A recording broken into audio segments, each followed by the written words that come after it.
Bonjour et bienvenue, bien sûr, pour ce débat. Chut, quel plaisir, le silence.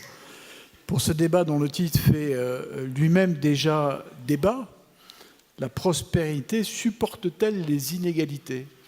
Une façon assez particulière de poser le problème. En fait, il y a plusieurs questions, bien sûr, autour de cette thématique. La croissance fabrique-t-elle, se nourrit-elle des inégalités? Ou en sens inverse, la croissance, l'inégalité, les inégalités peuvent-elles, ou en tout cas le traitement des inégalités, peut-il lui-même être un instrument de croissance? C'est à l'ensemble de ces questions que nous allons essayer de vous répondre. Et avant de vous présenter notre panel, je vais demander à Laurence Boone du Cercle des économistes de bien pouvoir poser les termes du débat de façon tout à fait passionnante, si j'en crois les éléments qu'elle nous a transmis. Merci. Merci François-Xavier. Je suis très heureuse d'être ici avec vous. Alors normalement, il y a des slides il y a une diapositive qui devrait apparaître sur l'écran. Ah, super. Donc je vais être très rapide pour laisser la parole aux intervenants, dont on s'est dit qu'il serait bien qu'ils illustrent ce qu'il faut faire pour réconcilier prospérité et plus d'égalité.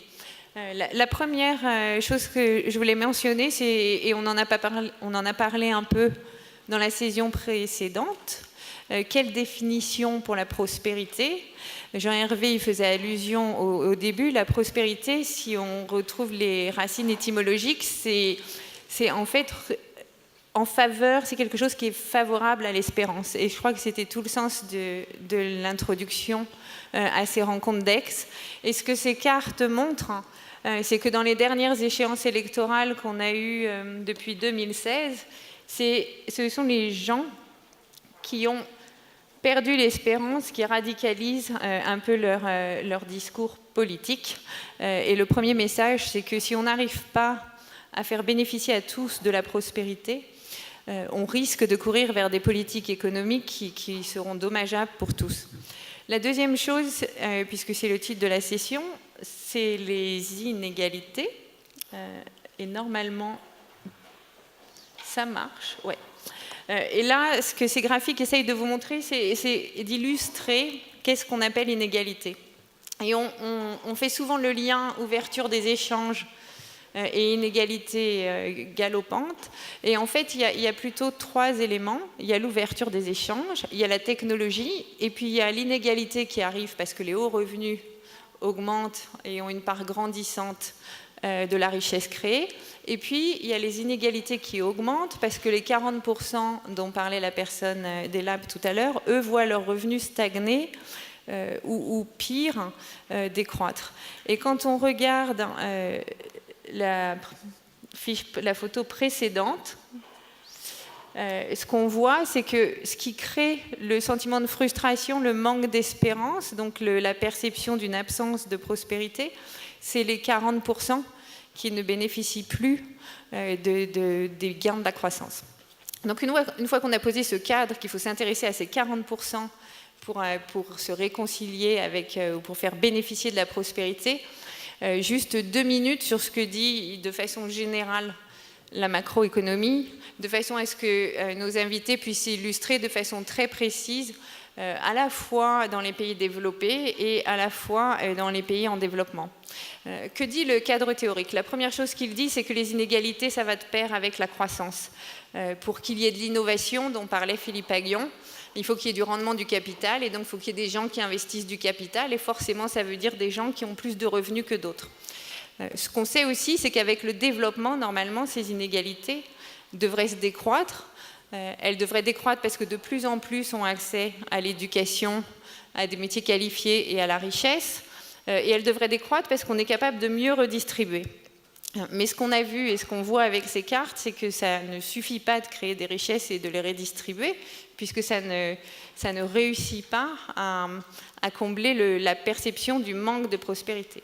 Alors en partie parce que, et c'est ce qui était dit avant, On n'a pas mis les bonnes politiques économiques en place, donc on laisse la pauvreté des enfants se développer, on ne s'attaque pas assez à l'égalité des chances à travers l'éducation, en partie, et c'est ce que ces votes révèlent et qui sont très intéressants, parce qu'une partie de la population se déconnecte de l'activité économique et parce qu'elles ont de moins en moins accès aux services publics.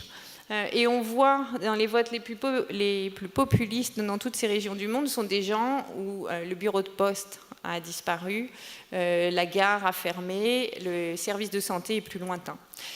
Donc il faut s'attaquer à tout ça, c'est les investissements publics, c'est les infrastructures, c'est les services publics, c'est la santé, c'est l'éducation. On le sait, mais le but de cette session, c'est de dire que fait-on en pratique et surtout, que fait-on aujourd'hui. Merci. Merci Laurence. Merci Laurence. Donc, je vous présente, avant de démarrer notre panel, avec donc Monsieur Bernard Guigné pour PwC France, mais également Afrique francophone. C'est intéressant cette double casquette, si je puis dire. Shamina Singh pour Mastercard, le centre de la croissance inclusive. Ensuite, Monsieur le Premier ministre Matata Ponyo Mapon, ancien Premier ministre donc, de la République démocratique du Congo. À sa droite, vous avez Madame Laura Tyson de l'Université de Berkeley. Ensuite, Monsieur Louis Gallois pour la Fabrique de l'Industrie, mais aussi pour la Fédération des acteurs de la solidarité. Et enfin, Monsieur Éric Lombard au board de Generali, du groupe Generali. Voilà, je voudrais tout de suite qu'on démarre avec Laura Tyson, qui a énormément travaillé sur ces thématiques à l'université de Berkeley, ce couple difficile entre la prospérité et l'inégalité. À vous de démarrer ce tour de table. Ensuite, nous passerons bien sûr aux questions-réponses dans la salle et nous aurons aussi notre étudiant qui nous questionnera. Laura Tyson.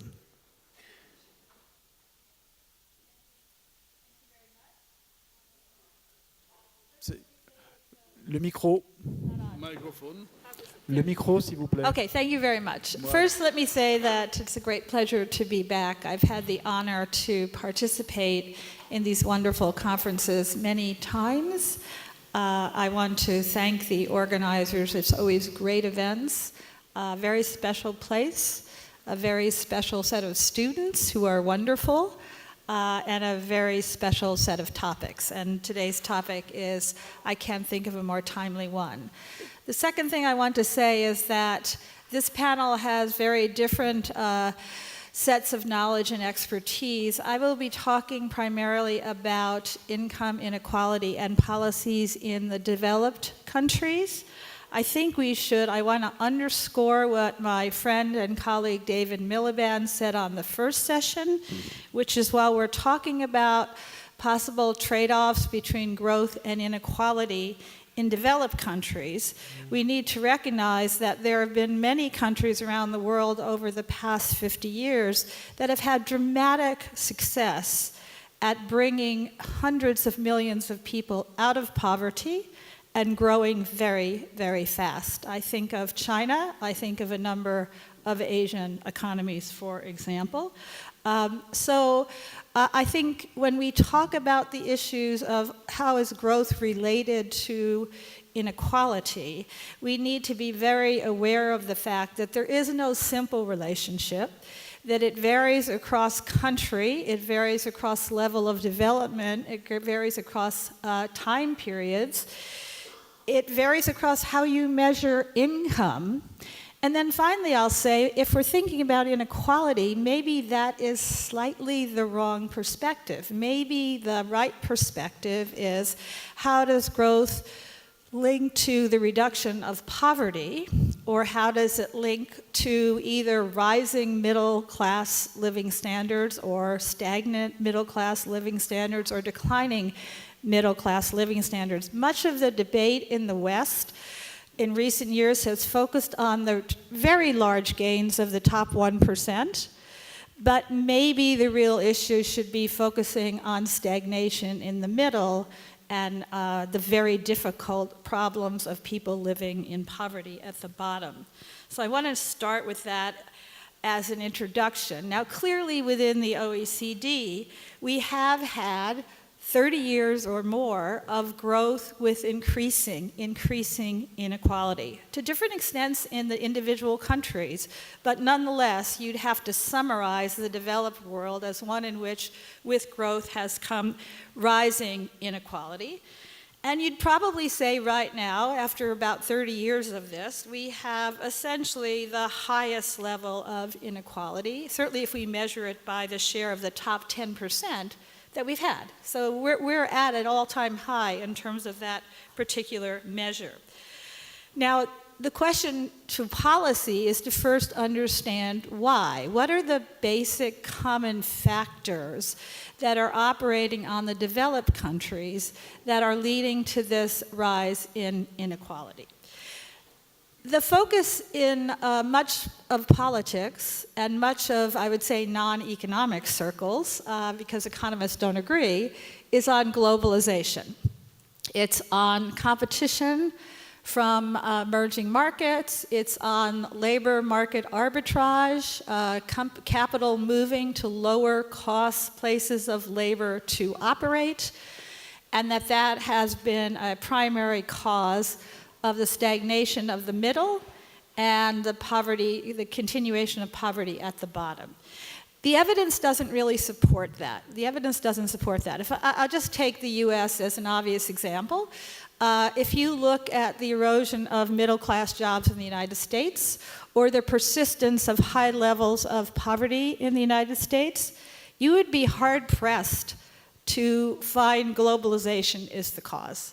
The loss of manufacturing jobs, for example, which is a major source of middle income stagnation in the United States, is probably about 80% the result of technology and only about 20% globalization and a bunch of other things. So I'm not going to talk a lot about globalization because I don't think it is the primary driver. I'm going to focus on technology because I think it is. So I am impressed by the evidence that's been developed by a number of my colleagues, both in Europe and in the United States, looking at how labor-saving, skill-biased technological progress has, over the last 30 years, taken out middle-income employment opportunities, created high-income opportunities for those who have exactly the right set of skills, often technical skills, to be complemented by the technology. The technology makes them more attractive, more desirable, increases the demand for their labor, reduces the demand for lots of what were the traditional ways to the middle class, and leaves employment at the bottom essentially largely unaffected by the technology because that's labor intensive. Now, I've already been told to stop, so clearly I've missed my 5 minutes. But I want to leave one other point with you because I really do believe that the technological effect here is something we all have to grapple with. What do we do then with education? What do we do with lifelong learning? What do we do to help people in moving from job to job as the technology actually changes the jobs very quickly and takes the tasks in the jobs and makes them very different? What do we do with the autonomous vehicles in the United States and truck drivers in the United States? I only want to get on one other word, and I hope you will just, because the other thing I want to get on the table here, I'm essentially channeling Christine Lagarde, who I met at this conference many years ago. Christine would say we cannot discuss the issue of policy and inclusive economic growth without addressing the policies to reduce gender gaps in wages, gender gaps in employment, gender gaps in leadership. She would say, I have heard her say this at the IMF more than once, if you want to adopt a set of policies that are most likely to quickly address inequality with growth, look to gender, and look to how to reduce gender inequality. So I will stop there. Sorry I ran over time. Merci. Merci Laura Tyson. C'est vrai que c'est difficile d'être arrêté comme ça dans son élan, mais on aura évidemment l'occasion de revenir sur tous ces sujets par la suite. Et on aura compris que vous vous attachez plus particulièrement à la thématique du creusement des inégalités dans les pays développés et en mettant en avant le facteur technologie, ce qui est assez intéressant. Avec M. Matata Ponyo-Mapon, on va avoir un exemple, alors là, complètement différent. Monsieur, vous avez été Premier ministre pendant plusieurs années, pendant 5 ans, de la République démocratique du Congo. Vous avez été également ministre des Finances. Pendant vos années d'exercice, si je puis dire, la croissance de votre pays a bondi en moyenne de 8% par an. Donc, on peut faire des choses. Comment est-ce qu'on parvient, dans une économie et dans un pays comme le vôtre, à réduire cette problématique des inégalités? Merci beaucoup, monsieur le modérateur. Merci beaucoup pour les organisateurs de cette conférence de nous avoir invités.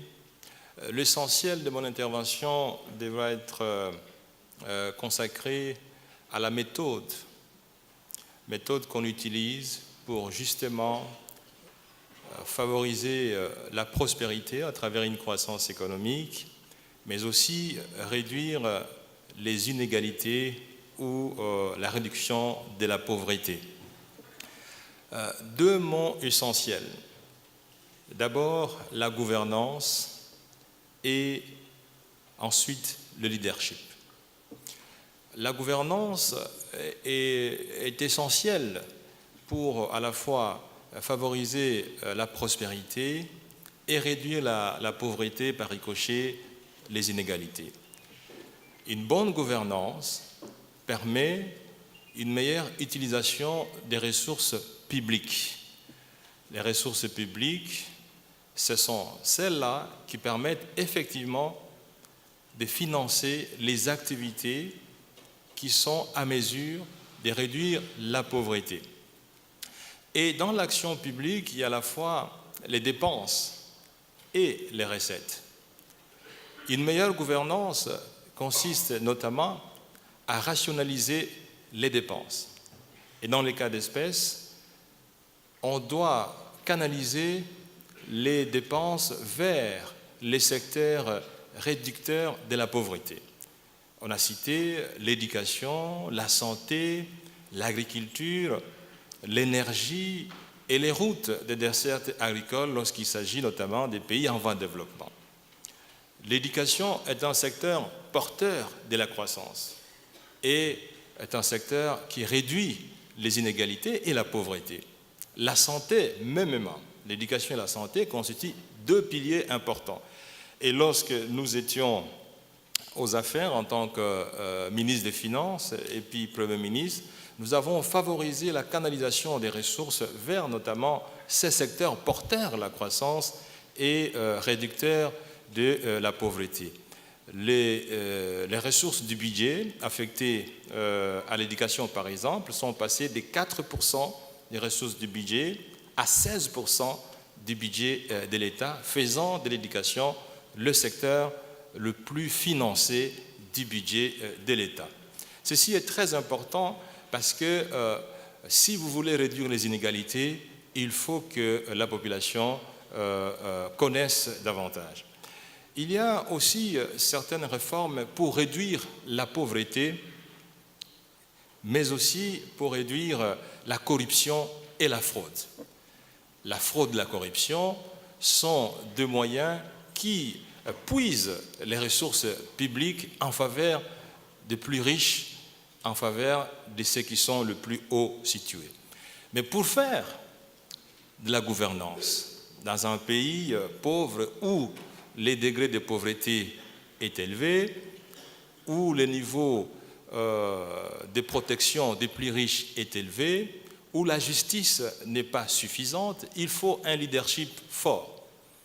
Le leadership étant cette capacité des dirigeants à pouvoir tracer une vision et à pouvoir appliquer des méthodes qui conduisent tout le monde vers le respect des autres, vers l'utilisation rationnelle des ressources publiques. Le leadership est une action qui permet non seulement de créer des opportunités, mais de favoriser le financement de secteurs qui sont aux porteurs de la croissance. Et je crois que ce type d'action qui allie à la fois un leadership fort, mais aussi une utilisation rationnelle des ressources publiques conduisent effectivement à des effets positifs. Dans le cas d'espèce de la RDC, nous avons connu une réduction sensible de la pauvreté qui a fait gagner la République démocratique du Congo 11 points en l'espace de 3 ans dans les classements de l'indice du développement humain, qui est un indice, comme vous le savez, très très objectif, établi par le programme des Nations Unies pour le développement, le PNUD en cycle. Et cet indicateur, c'est un indicateur plus ou moins global, synthétique, qui reprend à la fois le niveau de l'éducation, le niveau de la santé, le niveau d'accès à la nourriture, le niveau moyen de durée de vie, ainsi de suite. Donc, en conclusion, parce que je vois que mon temps est consommé, je voudrais me résumer pour dire, pour bien réduire les inégalités, c'est-à-dire pour bien réduire la pauvreté, il faut que le gouvernement ait un programme qui a une vision, lequel programme est axé sur un leadership fort et une meilleure gouvernance des ressources publiques. En d'autres termes, mathématiquement, nous pouvons mettre la formule comme celle-ci: la réduction de la pauvreté ou la réduction des inégalités égale fonction d'un leadership fort plus fonction d'une bonne gouvernance. Je vous remercie. Merci à vous. On verra peut-être tout à l'heure dans les questions quelles ont été, parce que je crois que c'est intéressant, dans ce travail de réduction des inégalités, quelles ont été les résistances et comment on peut s'employer à les vaincre. Alors, on va continuer avec Bernard Guénier.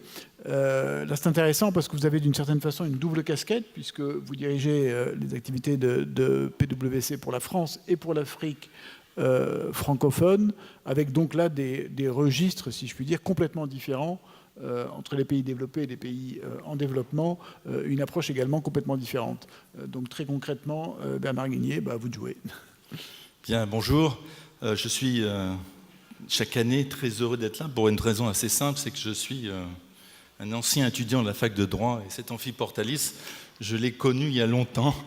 Donc c'est toujours un grand plaisir d'être là. Et peut-être la première chose, cette question, si on la posait aux dictateurs, à l'anarchiste, aux démocrates, on aurait des réponses très différentes. Et je crois que pour nous qui sommes des démocrates dans cette salle, en tout cas je le suppose, je pense que nous sommes à la croisée des chemins en réalité sur ce sujet.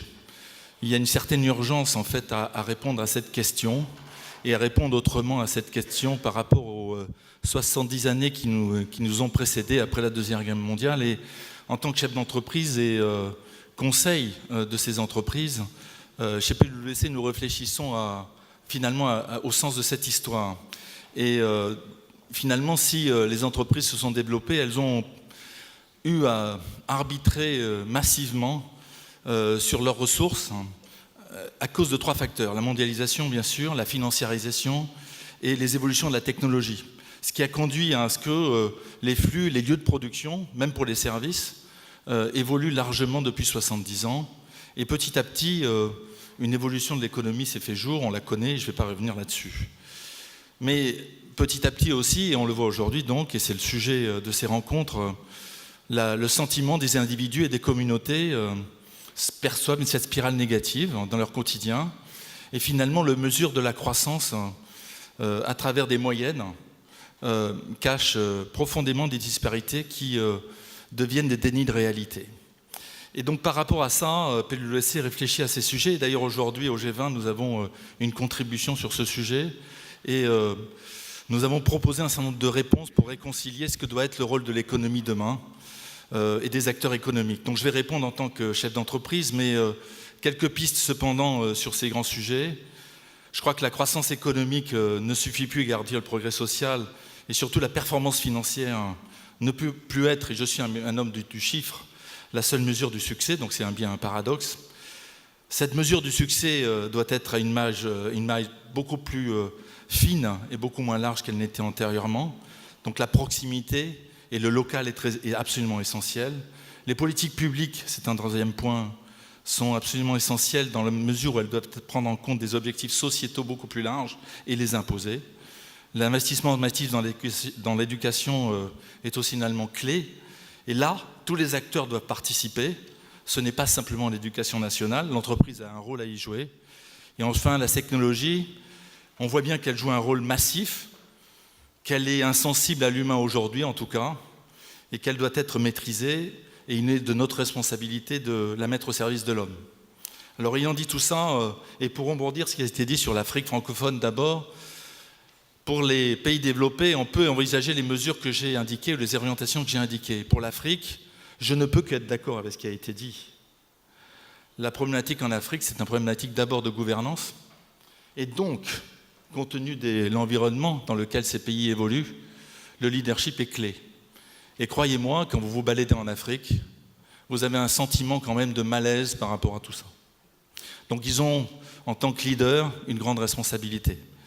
Ils font face aussi à des enjeux massifs qui sont liés au potentiel de l'innovation et des sauts technologiques, mais en même temps, ils doivent résoudre des problèmes basiques d'infrastructure et d'électrification. Donc si je devais résumer les enjeux de l'Afrique, je les aurais résumés comme cela, au-delà des enjeux qui se posent à la fois pour les pays développés et les pays en développement que j'ai indiqués tout à l'heure. Et puis pour le chef d'entreprise, et là pour revenir plus au cœur de mon activité en France, et vis-à-vis des chefs d'entreprise que je côtoie tous les jours, j'ai une conviction absolument forte, c'est que l'entreprise ne peut plus se contenter de la shareholder value.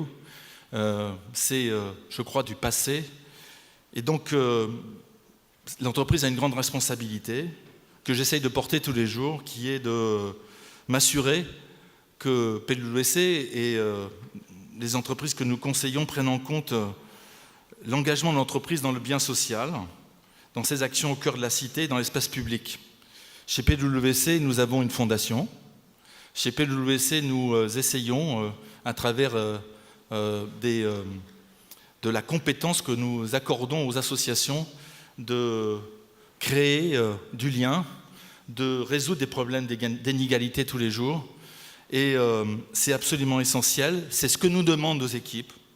Et je crois donc que l'entreprise fait donc partie de la solution pour répondre à la question essentielle qui est quel est le rôle de l'économie demain et des acteurs.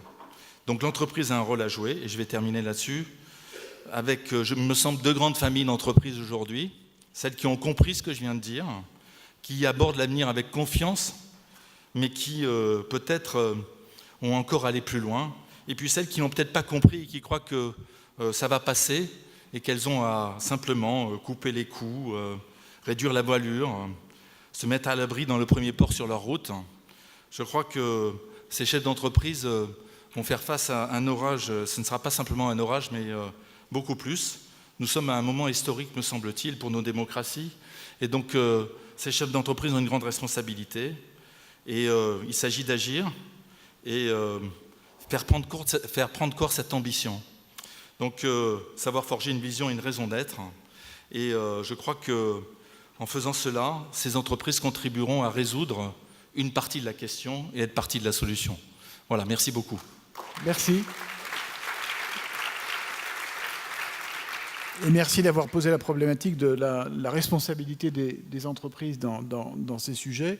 On va poursuivre avec Shabina Singh, avec des travaux intéressants publiés par Mastercard dans ce que vous nous avez transmis. Deux recommandations qui apparaissent plus fortement pour la réduction des inégalités. Démocratiser la productivité, qu'est-ce que ça veut dire ? Et par ailleurs, promouvoir la mobilité sociale, c'est évidemment une thématique aussi très importante. Shabina Singh. Thank you, and it's delightful to be here. And I can't start my conversation without thanking the student who has been help guide me around Provence, Benedict. I don't know if she's here or not. She might be too embarrassed after having hung out with me too much. But she's been an enormous help and actually an example of one of the theories that underpin the Center for Inclusive Growth's journey and theory of change. And that is this notion of democratizing productivity.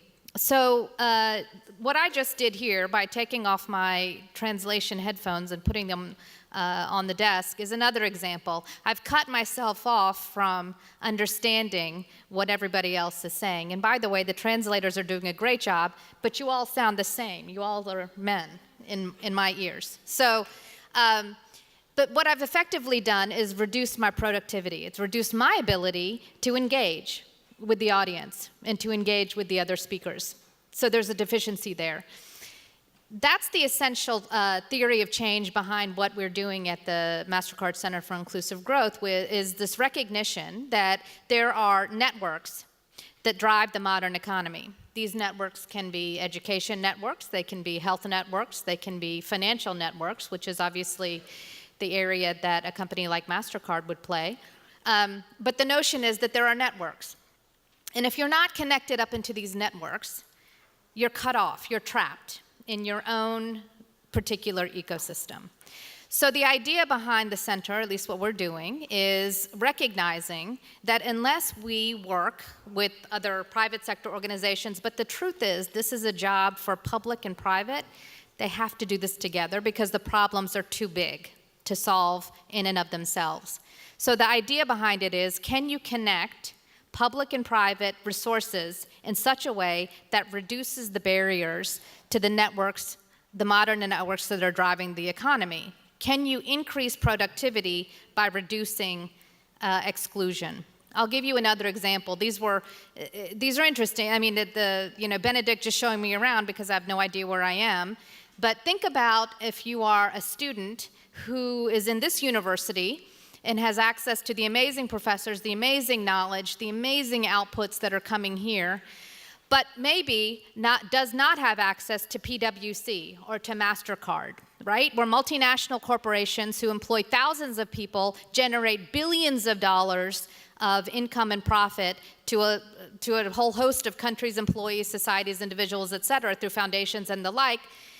But if you're not, as a student, not connected up into a network and are interested in working for a company or doing this kind of work, then how on earth are we going to make sure that we're reaching every student who has the talent, ability, and as the other previous panelists said, the ambition to do more? And that's basically the kind of work that we're doing at the center. We are brought in practitioners, so people like Anthony, who from the Philippines, who are on the front lines of inclusive growth, along with academics like Laura Tyson, who is one of our senior advisors, who sits on our academic advisory board, with business people, so with CEOs and business people from across other companies, like Unilever, like companies that my fellow panelists referenced, the companies that get it, if you will, understand the impact of the social impact and their responsibility in it, to bring everybody together in such a way that allows those who are working in this space to increase productivity by reducing barriers. And we're doing it in a number of different ways in a number of different places. I can talk more about that, but I also don't want to overextend my time, because this issue of democratizing productivity is one of the issues that will increase anyone's ability to access the networks and the resources to improve their lives. And I'll say this one thing and then I'll close.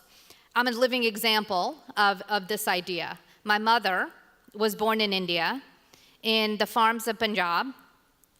She was born without ID. In India, women do not get birth certificates. So if you are a woman in India and born without a birth certificate, you do not have the essential ingredient to access any resources. Without a birth certificate, she can't go to school, she couldn't go to university, she couldn't get a job. The only thing she could do was get married, which that's why I'm here. I'm thankful for that.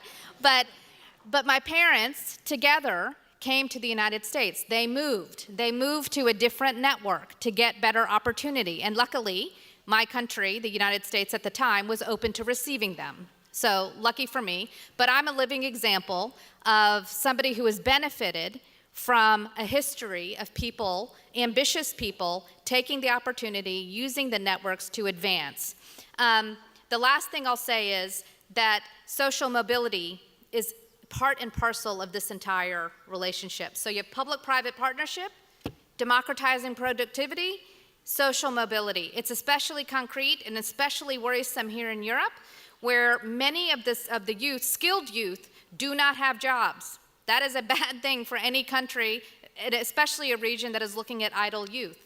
As somebody who used to be one, I know what I can do with my time when I'm not doing something productive. So it's really important that we really think about policies and protocols that get young people into these job systems. And that's where companies like MasterCard play a big role. It's where companies like PwC play a big role. And it's where many more private sector companies can engage and do much more in the space. Thanks very much.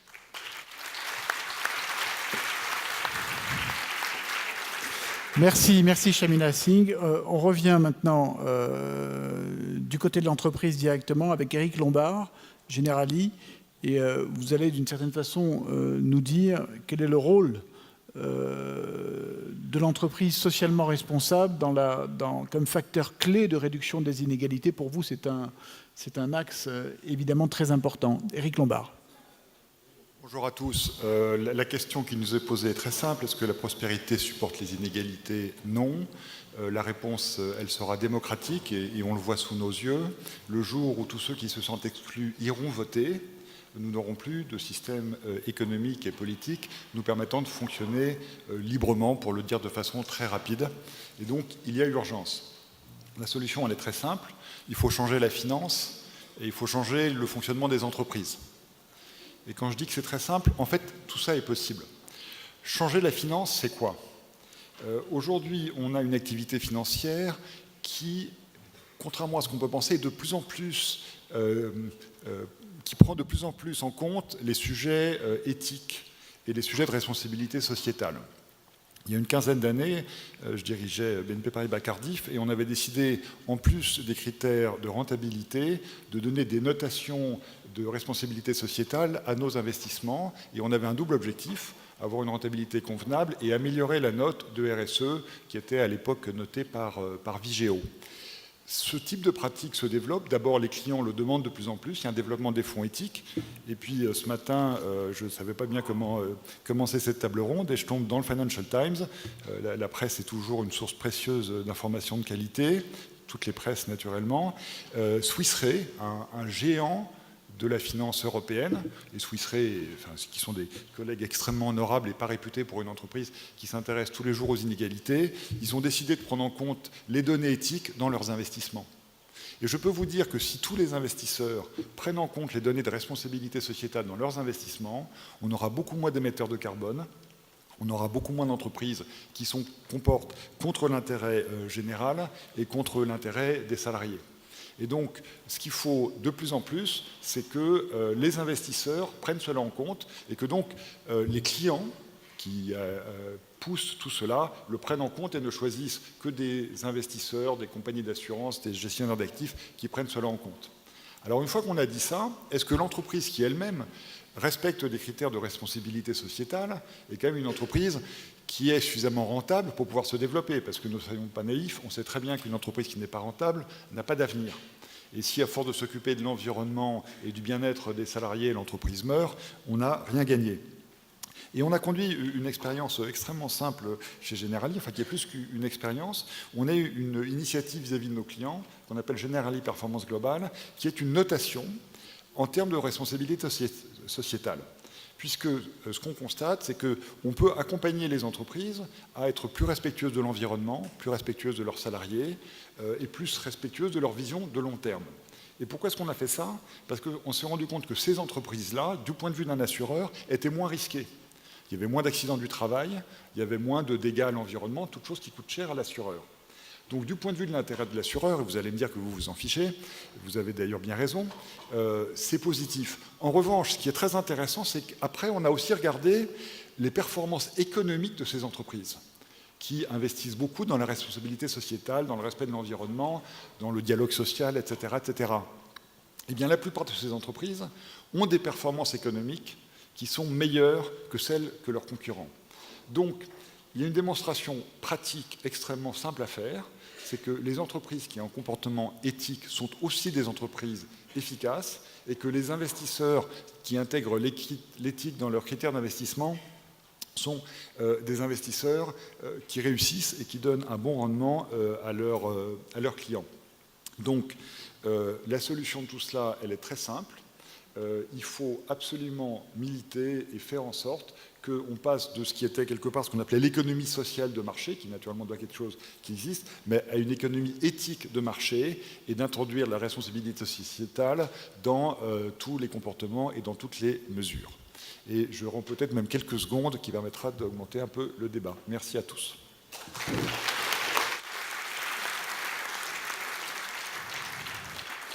Merci Éric Lombard. On poursuit avec Louis Gallois, grand chef d'entreprise et également aujourd'hui en charge de solidarité, ce qui est une autre façon, si je puis dire, de voir les choses. Louis Gallois, quelles sont si je puis dire, vos solutions très concrètes, parce que vous en avez? Merci. La lutte contre les inégalités, pour la solidarité, est pour moi un combat républicain. Parce que je pense qu'il n'y a pas que la solidarité crée la prospérité autant que la croissance du PIB, du produit intérieur brut. Et la lutte contre les inégalités, c'est à la fois des politiques nationales et des initiatives, des mobilisations d'énergie locale. Je m'étendrai un peu plus sur la deuxième partie, mais les politiques nationales sont essentielles. Politique fiscale, en particulier l'impôt sur les successions, qui est un reproducteur d'inégalités, dès lors que les successions ne sont pas suffisamment taxées.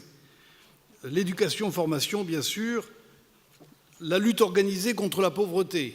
Nous avons besoin d'une prise en charge politique de l'ensemble des problèmes de pauvreté, logement, chômage, pauvreté pécuniaire, santé, etc. Et enfin, l'aménagement du territoire, puisqu'il va falloir recréer de l'aménagement du territoire en France, le pays étant en train de se fracturer. Mais je ne m'étends pas là-dessus, parce que je voudrais dire un mot de la mobilisation des énergies territoriales.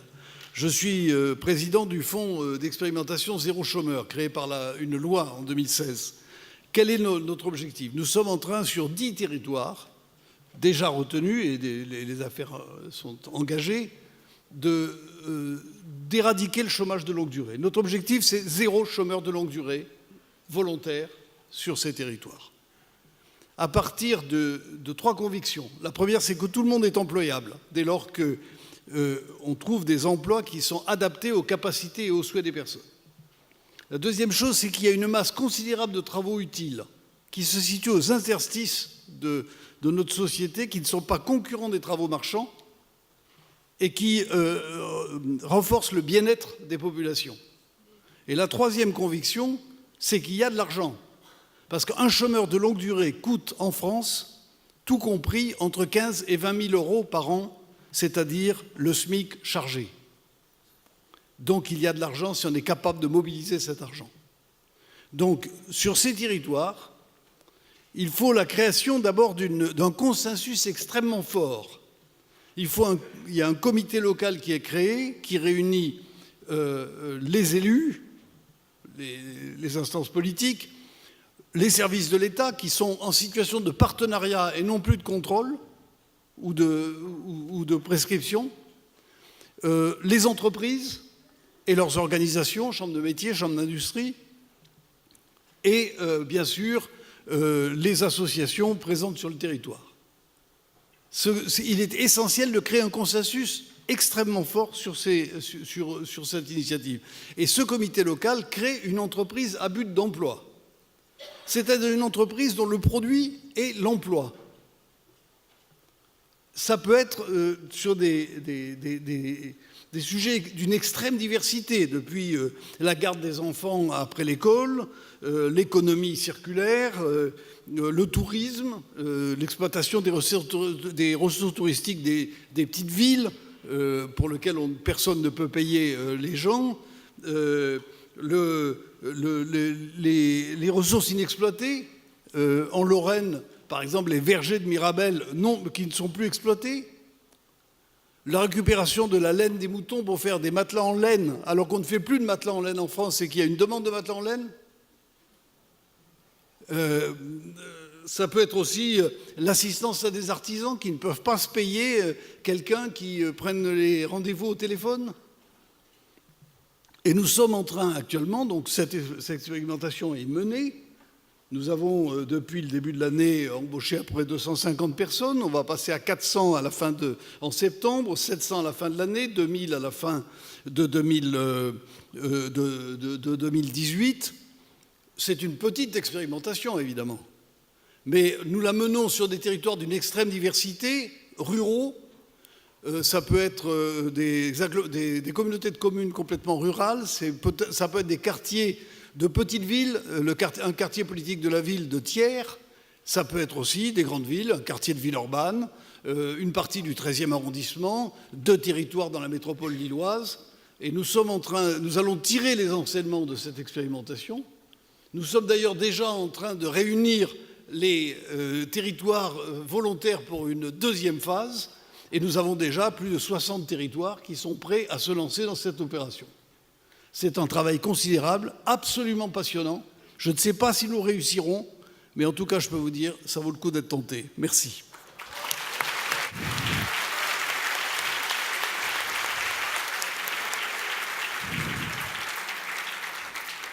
Merci à tous. Eh bien, écoutez, je vous propose d'entamer tout de suite le dialogue avec vous. C'est toujours intéressant d'avoir bien sûr vos questions. Alors, je ne sais pas comment ça se passe. Je ne sais pas s'il y a des micros ou pas, d'ailleurs. On n'a pas dit. Est-ce que quelqu'un veut, par ailleurs, je ne vois pas grand-chose non plus, proposer une première question? Je vois une personne là-bas, mais je ne sais pas s'il y a des micros. Si? Ah, voilà le micro. Merci, mademoiselle. On va vous faire courir dans l'escalier. Attention quand même, hein, c'est dangereux. Allez-y. Bonjour. Une question, Monsieur Gallois. Vous avez de l'enthousiasme et tout ce que vous dites, c'est d'une évidence folle. Et on se dit, mais pourquoi il n'y a pas 20 ans ou 30 ans qu'on n'a pas... J'allais dire que personne ne s'est attelé à l'énergie que vous donnez à ce projet. Est-ce que vous pourriez identifier aujourd'hui les freins? Et dans votre enthousiasme, on a l'impression, on va essayer, on a l'impression que vous mesurez encore des freins énormes à rassembler tous ces acteurs pour œuvrer dans le bien commun. Alors, question à Louis Gallois, donc. Je ne sais que répondre. D'abord, je ne suis pas l'inventeur. L'inventeur, c'est Patrick Valentin et c'est ATD Carmonde qui a lancé cette affaire-là.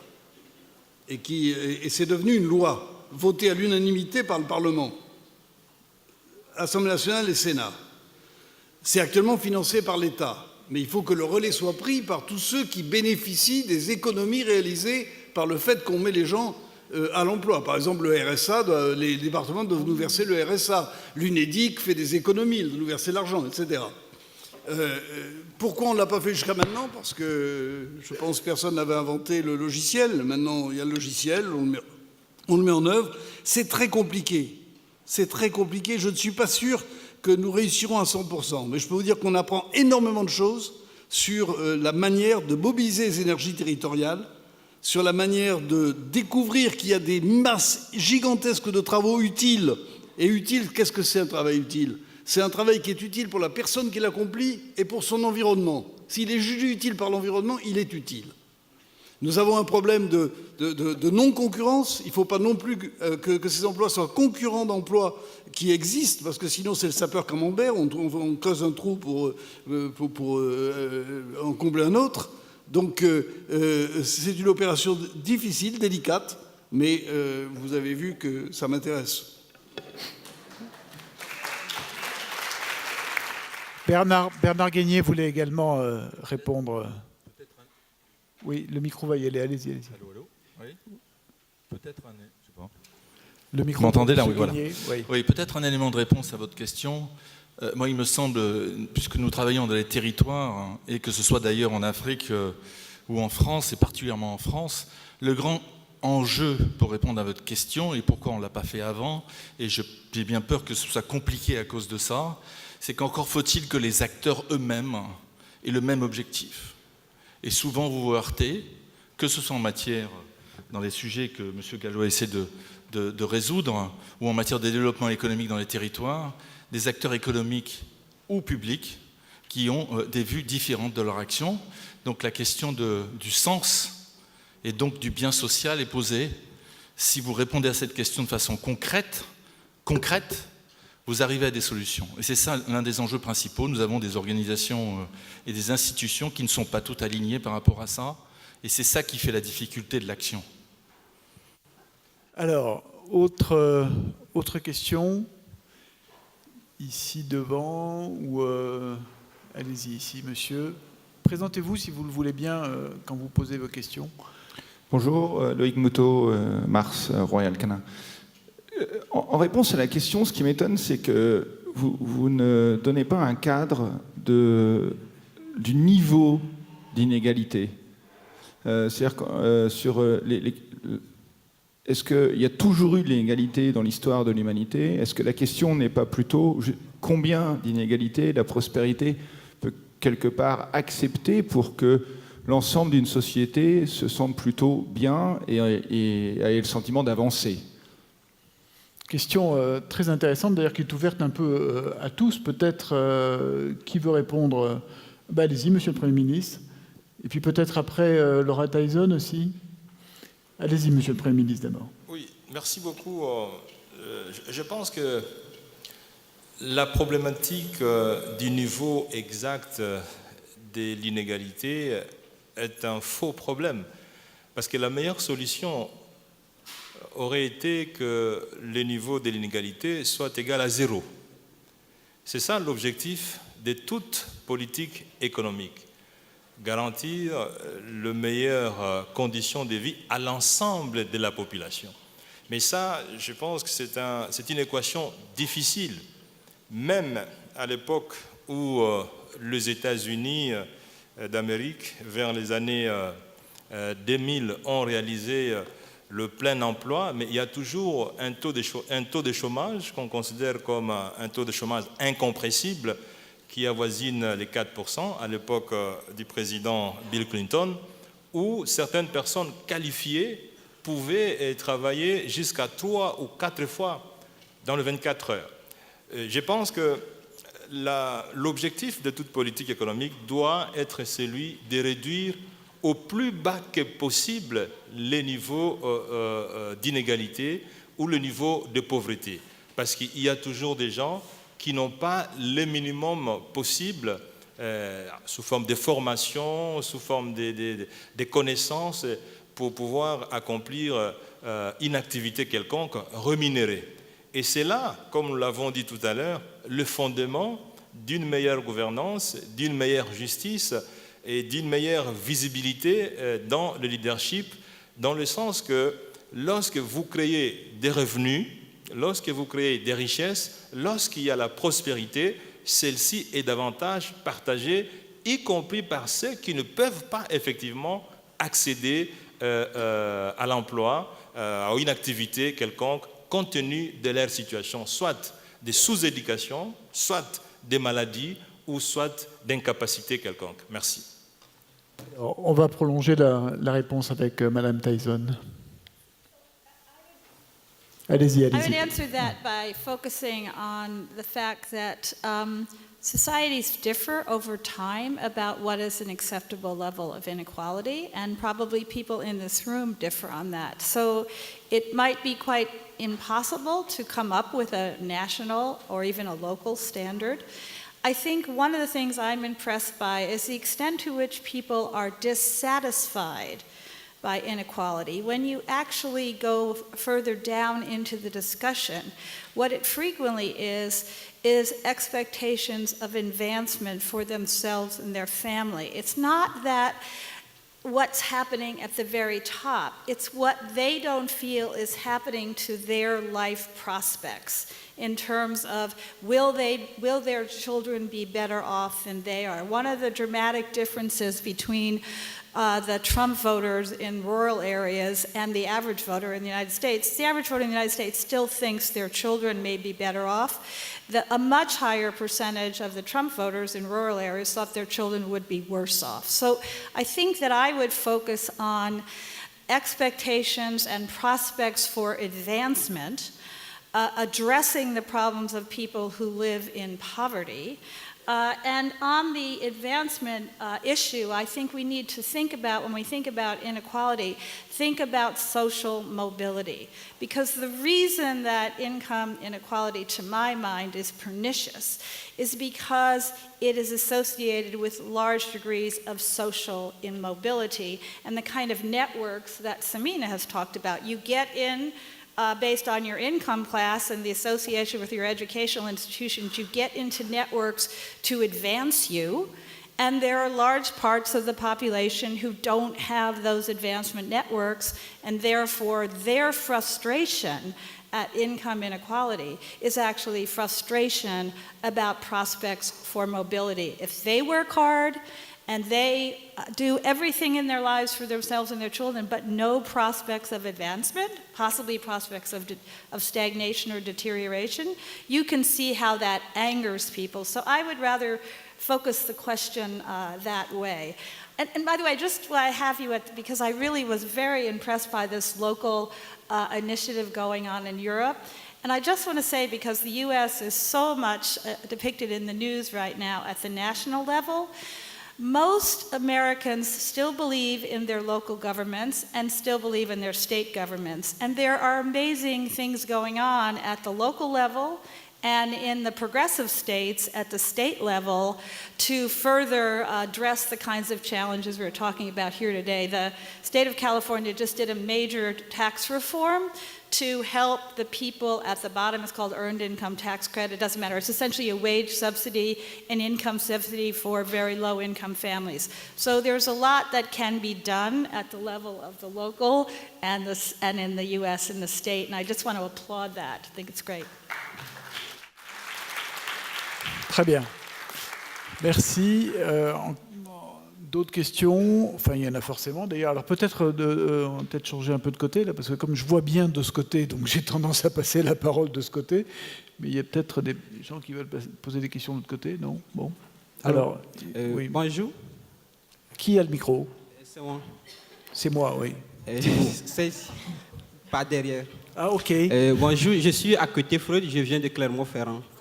Ma question, je crois que pour moi, la prospérité dont on parle, la prospérité est toujours globale. La prospérité ne peut être en aucun cas sectorielle. Et en contribuant à la prospérité des autres, on contribue en quelque sorte à la prospérité de soi-même.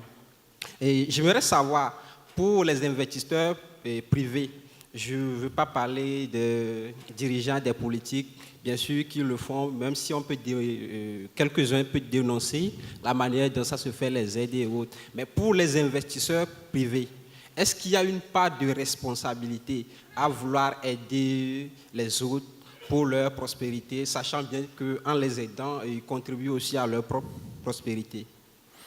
Alors, Éric Lombard peut-être sur cette question, puis après Madame aussi. Éric Lombard d'abord.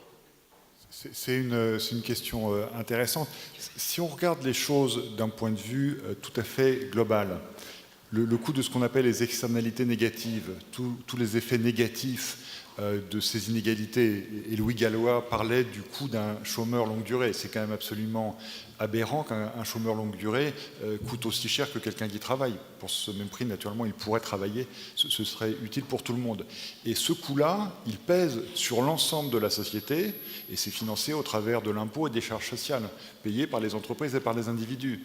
Donc, si on regarde ça globalement, tout le monde aurait intérêt, naturellement, à ce qu'il y ait moins d'inégalités, quitte, dans ses investissements, à prendre ça en critère de choix. Mais on est dans un monde où on est en bataille permanente entre l'intérêt collectif, bien compris, mais dont tout le monde ne se sent pas responsable, et les intérêts individuels qui font que les entreprises se disent toujours moi je ne vais pas m'intéresser au bien commun, puisque ce bien commun sera pris en compte par l'État ou par les organisations non gouvernementales ou par ce type d'organismes. Donc, ce qui est important, si on veut progresser, c'est que chacun ait plus la conscience de ce bien commun. Et c'est pour ça qu'il me semblait tout à l'heure, dans ce que j'expliquais, que le vecteur de cela, c'est au travers des gens qui, en tant que clients, en tant que salariés, peuvent faire des choix, en fait, et pousser les acteurs économiques à œuvrer dans l'intérêt du bien commun. Et cette idée d'aller vers le moins d'inégalités possible, il passe par cette mobilisation de tout le monde. Il y a en ce moment, comme vous savez, il y a eu en France ce débat lors des dernières élections sur la question de la parité. Et quelqu'un a eu ce propos un peu maladroit, mais la parité, jusqu'où ça doit aller? Naturellement, la réponse évidente, la parité, elle doit aller jusqu'à la parité. Alors, je ne suis pas certain... Je ne suis pas certain que sur la lutte contre les inégalités, on arrivera tout à fait à l'égalité absolue des situations. Déjà, si on arrivait à l'égalité des chances, ce serait beaucoup mieux. Et ce qui est certain, c'est que si on arrive à une situation, encore une fois, où tout le monde y participe, dans ces cas-là, on aura clairement une société meilleure. Une réponse aussi de Shamina Singh. I think it's a great question and one that is absolutely relevant for today, unlike any other time. The amount of technology, I think we are at a unique moment in time because the amount of technology and the amount of human need can be solved if you put them together. So there's nothing that a community of people around the world can't do because we have the resources to do them. In private sector speak, the buzzwords are things like, you'll hear things like philanthrocapitalism. You'll hear things like doing well and doing good. One of the ways that that a company like MasterCard is thinking about it is this. MasterCard is a technology network, so it's not a credit card company and it's not a bank. It's simply the wires that connect buyers and sellers who can't see each other. That network is in 210 countries. What we realized is, or the CEO realized was, that instead of catering to a very elite section of the global community, like the top 1% in terms of those people who have an ability to transact digitally, he said if we rely on those, then our competition becomes things like other credit card companies like Visa or Amex or things like that. What he said was, let's use our own theory and look across the world and figure out how many people are cut off from the financial economy. So if you think about the network model, we looked at the number of people who are completely cut off from banking, for example. We found that number to be 2 billion people in the world are completely cut off from any kind of financial security or any kind of formalized financial solution. We also did a study that realized that those 2 billion people represent about $5 trillion worth of purchasing power by 2020. $5 trillion laying on the table that nobody was picking up. So the corporate strategy then became a strategy involving financial inclusion. So the corporate strategy became one that said, if we work on financial inclusion as a private sector company in 210 markets, we have an ability to tip the scale on financial inclusion. And so for us, at least, that's one very clear example of saying, look, there are 2 billion people in the world, double that, frankly, who are operating inside and outside the formal economy, who have an ability to get a bank account, to save, to earn, to grow, and to prosper if they connect up to a financial system. Oh, and by the way, if they ultimately end up digitizing their transaction payments, maybe one day they will become MasterCard customers. It's a very long-term view, but as somebody said earlier, right now, MasterCard as a company is operating at a level with enough profit margin to take risks that they may not have been able to take if they weren't operating if they weren't operating from a place of profit. Encore un mot, mais rapide. Ici le micro, monsieur. Oui. Allô? Oui, voilà. Pour répondre à votre question, il y a beaucoup de facteurs qui en fait conduisent les entreprises à s'occuper en fait du bien social. Et il y en a une forte pour moi, absolument essentielle, et chez PwC c'est un élément fort, c'est que si vous voulez recruter des jeunes aujourd'hui, et je crois que la société est en avance un peu sur les entreprises parfois, elle veut savoir en quoi vous contribuez au bien social. Et si vous ne le faites pas, elles iront ailleurs. Vous ne pourrez pas recruter les talents que vous cherchez si les entreprises n'ont pas une raison d'être qui rend à la société qui fait ce qu'elles sont. Donc pour moi, l'attractivité est une raison fondamentale pour que chaque entreprise, en fait, crée ce bien social au-delà d'elle-même. Oui, ça tombe bien parce que justement, on va demander à notre jeune étudiante de poser. Ici, on donne chaque fois la parole. On est dans l'université, donc on les remercie, ces étudiants, de nous accueillir. Ici, il n'y a pas que les profs, si je puis dire. Et donc, allez-y, posez votre question et présentez-vous aussi. Bonjour à tous, Alicia Yim, je suis étudiante en droit. Donc moi, ma question elle va être simple. Dans les débats en tout genre, on aime beaucoup discuter sur les politiques de croissance qui seraient les plus à même à lutter contre les inégalités.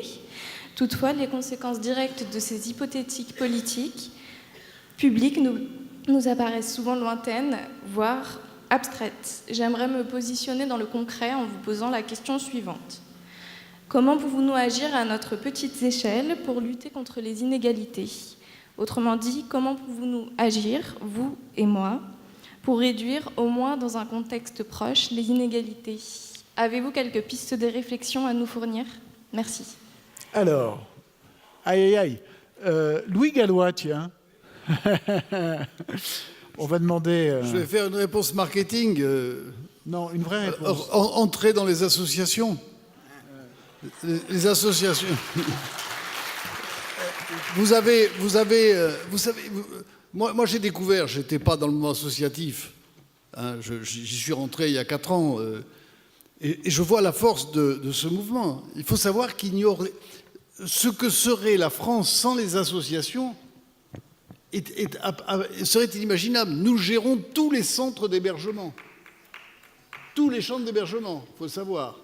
Nous sommes au plus près des problèmes de santé des gens. Il y a 8 millions de personnes qui comptent sur nous. Associations. Donc, si vous voulez réduire les inégalités, engagez-vous dans les associations et sachez que rentrer dans une association, c'est un engagement politique, pour moi.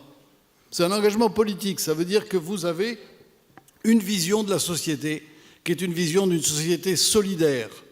Et d'ailleurs, une chose que je regrette, c'est que le mot solidarité n'ait jamais été employé dans la campagne électorale que nous venons de traverser.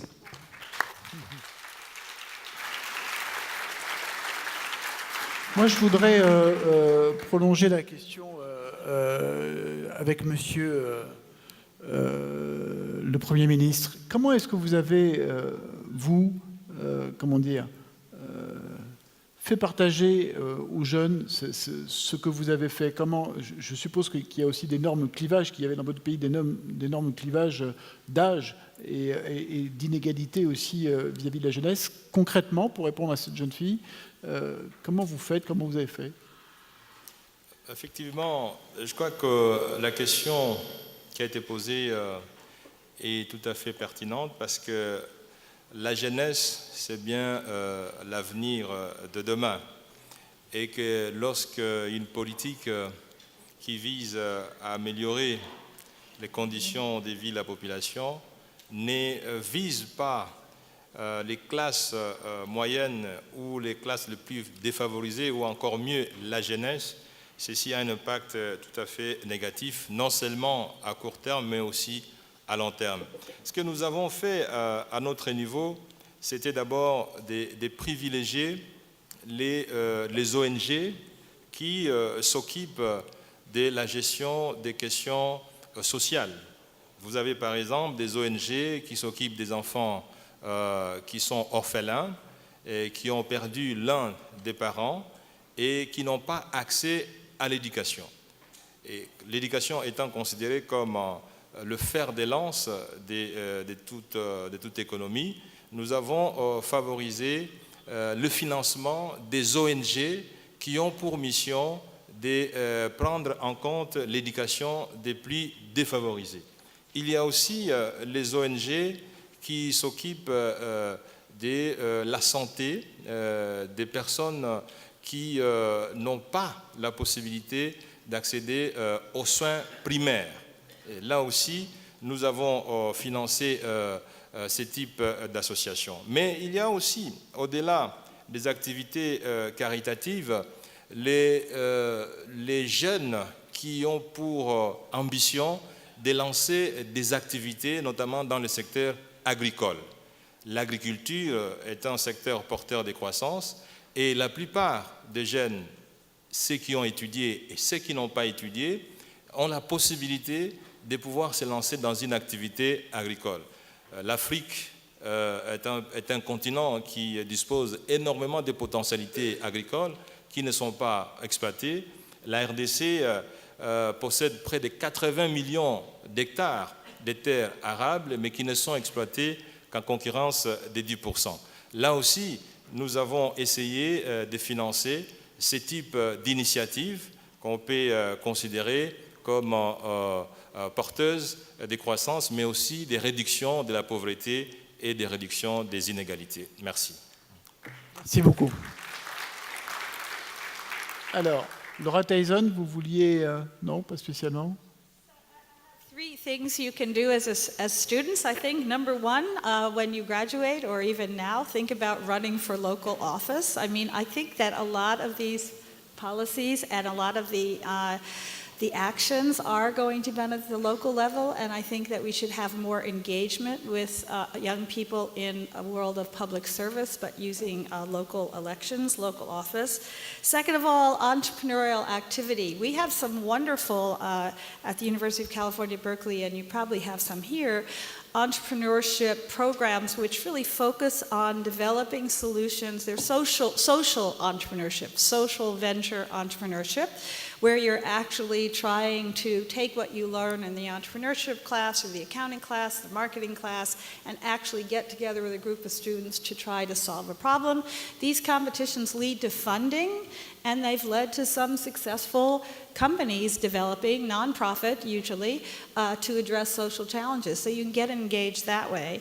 A third thing is through role models, because when I think about the issue of women, one of the things that is absolutely true around the world, a persistent constraint on women's economic and political advancement, is essentially adverse social norms, no role models, no belief that women can do something or should be able to do something.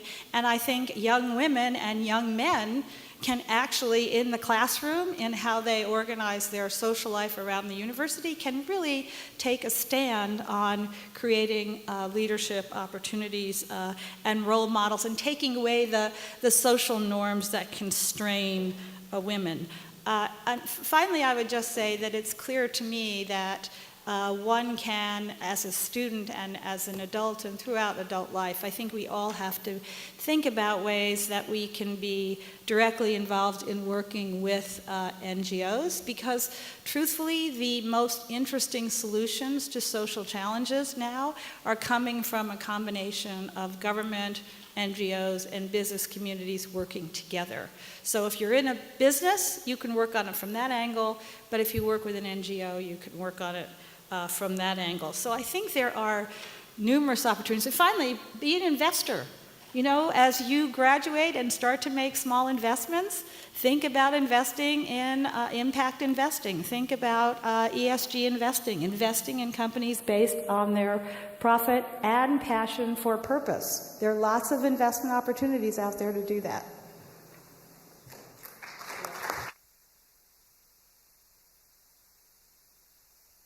Oui, on va d'abord avoir un micro, ce sera bien. On va avoir le temps de prendre peut-être une dernière question, ça sera vraiment la dernière. Alors, allez-y, on va revenir par là, parce que là, j'y vois. Allez-y, monsieur, là. Bonjour, Théophile Legrand, étudiant en économie. Donc, ma question porte plutôt sur la zone euro. Donc, aujourd'hui, on est plutôt en phase de reprise. Le chômage diminue sûrement mais doucement. Donc la zone euro est capable de créer des emplois. Sauf que cette création d'emplois provient... Donc ce sont des emplois à bas salaire et faiblement qualifiés. Et on assiste en réalité à une diminution des emplois intermédiaires. Donc cette tendance-là a plutôt tendance à... Enfin, pardon, excusez-moi.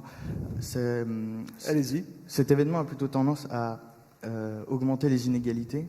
Et donc je voulais savoir comment peut-on faire face à ce défi. Donc où on a d'un côté une part de la population qui a des emplois hautement qualifiés et d'autre part, une partie de la population qui a des emplois faiblement qualifiés. Merci. Grand sujet, mais j'ai presque... qui veut répondre là-dessus? Monsieur Gallois, et puis après, ouais, allez-y. Les dernières études sont moins affirmatives sur le fait que, par exemple, le numérique conduirait à creuser la différence entre des emplois très qualifiés et des emplois pas qualifiés du tout. Les dernières études montrent que c'est pas si évident que ça. Et je crois qu'il faut faire attention. Moi, ce qui va dans votre sens, c'est que je pense que qu'en France, pour prendre le cas français, la politique qui consiste à mettre toutes les allègements de charges sur les bas salaires et pas sur les salaires intermédiaires a pour effet de déplacer le centre de gravité des emplois en France vers les emplois non qualifiés au détriment d'emplois qualifiés dont l'industrie a besoin. C'est pour ça que moi j'avais plaidé dans mon rapport, et je continue à le faire, pour que les emplois intermédiaires, c'est-à-dire ceux jusqu'à 3,5 fois le SMIC, puissent bénéficier des allègements de charges sociales. C'est moins créateur d'emplois à court terme, mais c'est créateur de compétitivité et c'est plus créateur d'emplois à moyen terme. Et je vais demander à Laurence Boone de bien vouloir d'abord répondre à la question de ce jeune homme, parce que je pense qu'elle est parfaitement habilitée pour cela, c'est le moins qu'on puisse dire, et puis conclure aussi cette session. Merci pour les dernières remarques et de me repasser le ballon.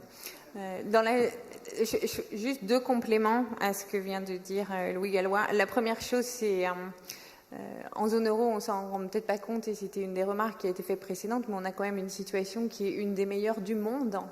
Et pour l'ensemble des gens, et le nombre de chômeurs a baissé de plus de 6 millions en 3 ans.